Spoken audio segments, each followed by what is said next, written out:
गर्मियों की एक सुहानी शाम थी। मोहल्ले की गली में धूल उड़ रही थी, लेकिन बच्चों के चेहरे चमक रहे थे। पप्पू और उसका दोस्त कल्लू दिन भर कंची खेलते खेलते थककर धूप में पसीना पसीना हो गए थे।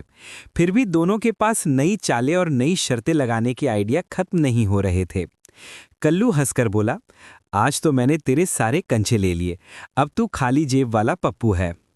पप्पू अकड़कर बोला, अरे खेल अभी खत्म कहाँ हुआ है, असली बाजी तो कल होगी। खेल खत्म हुआ तो सब बच्चे मोहल्ले के पुराने बरगद के नीचे आकर बैठ गए। गर्मी में उस पेड़ की छांव ही उनकी ठंडी जगह थी। एक बच्चा बोला, अब क्या करें, क्रिकेट खेलें या खजाना ढूंढें? तभी सबसे लंबा और बड़ा लड़का कौवा अकड़ कर बोला, न क्रिकेट न खजाना, आज सुनो डरावनी कहानियां। सब बच्चे एक साथ चिल्लाए, हाँ हाँ सुनाओ सुनाओ। लेकिन पप्पू का चेहरा उतर गया। उसे याद आया कि मम्मी पापा ने डरावनी कहानियों से साफ मना किया है। वो धीरे धीरे खिसकने लगा। मुझे तो याद आया, घर में दूध गर्म हो रहा होगा। कल्लू ने उसकी बाह पकड़ ली और कान में फुसफुसाया, अबे दूध तो रोज मिलेगा, लेकिन भूत रोज कहाँ मिलते हैं? पप्पू बड़बड़ाया, पर बेलन भी रोज मिलता है मम्मी के हाथ में। कौवा ने नाटकीय अंदाज में कहानी शुरू की। एक बार आधी रात को कोई आदमी जंगल से गुजर रहा था। अचानक पीछे से खटखट की आवाज आई। सारे बच्चे चौकन्ने होकर चुप हो गए। तभी एक बच्चा फुसफुसाया, ये आवाज तो मेरे दादाजी की खांसी जैसी लग रही है। और सब हंसी में फट पड़े। अब तो सब बच्चे अपनी अपनी भूतिया कहानियां बनाने लगे। एक बोला, भूत था जो सिर्फ लाल जूते पहनता था। दूसरा बोला, भूत था जो चॉकलेट चुराता था। कल्लू ने ठहाका लगाकर कहा, अगर भूत चॉकलेट खाएगा तो मैं खुद उसके पीछे जाऊंगा। और सब जोर से हंस पड़े। डर और हंसी का ये खेल अब बच्चों को मजे देने लगा। पप्पू बाहर से हंसने की कोशिश कर रहा था, लेकिन उसके दिल की धड़कन ढोल की तरह बज रही थी। उसने मन ही मन कहा, हे भगवान, ये डर मिठाई जैसा है, मीठा भी है और गले में अटक भी रहा है। उसकी आंखें चारों तरफ घूम रही थीं, जैसे हर परछाई में कोई भूत खड़ा हो। धीरे धीरे शाम ढल गई, आसमान नारंगी से नीला हो गया और पेड़ की परछाइयां लंबी हो गईं। पप्पू हड़बड़ा कर उठा, और बस मैं चल रहा हूं, मम्मी बेलन लेकर इंतजार कर रही होंगी। कल्लू ने भी घबराकर कहा, हाँ भाई मैं भी, वरना पापा बोलेंगे भूत पकड़ लेगा तो मत रोना। दोनों हंसने की कोशिश करते हैं, लेकिन चेहरों से डर साफ झलक रहा था। कौवा ने जोर से हंसकर कहा, अकेले मत जाना, भूत पकड़ लेगा। बाकी बच्चे एक साथ शोर मचाने लगे, भूत पकड़ लेगा, भूत पकड़ लेगा।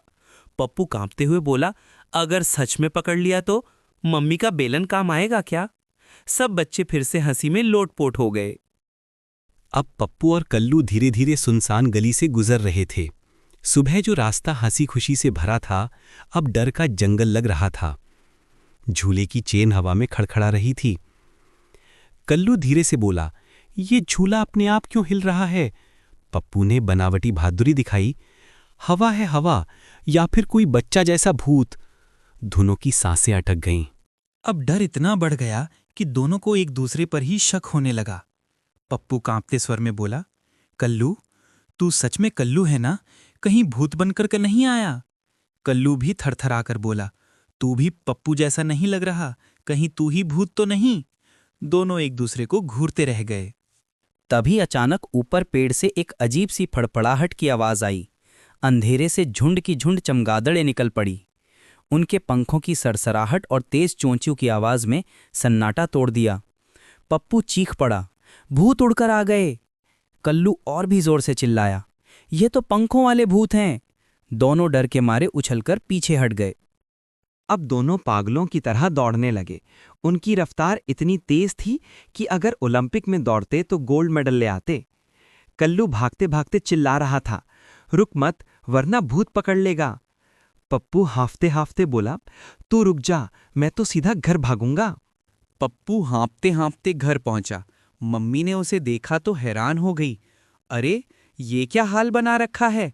पप्पू डरते हुए बोला, भूत नहीं देखा, पर भूत की कहानी ने ही हालत खराब कर दी। मम्मी ने प्यार से सिर सहलाया और कहा, बेटा अब समझ आया, डरावनी कहानियां खुशी छीन लेती हैं और बस डर छोड़ जाती हैं। अगले दिन पप्पू और कल्लू फिर खेल के मैदान में मिले। पप्पू बोला, कसम से अब कभी भूत की कहानी नहीं सुनूंगा। कल्लू बोला, हाँ भाई, अब तो सिर्फ सुपर हीरो वाली। दोनों हंसने लगे। तभी पीछे से फिर वही कौवा जोर से बोला, कांव कांव। दोनों एक साथ चीख पड़े, अरे भागो, फिर आ गया। और दोनों भाग खड़े हुए। यही था उनका डरावना और मजेदार अनुभव।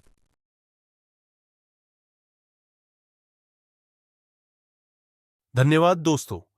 अगर आपको पप्पू की कहानी पसंद आई हो तो हमें कमेंट में जरूर बताइए।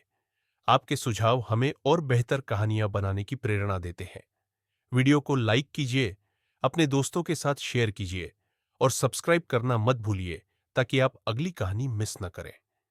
आपका प्यार और सहयोग ही पप्पू की उड़ान को आसमान तक पहुंचाता है।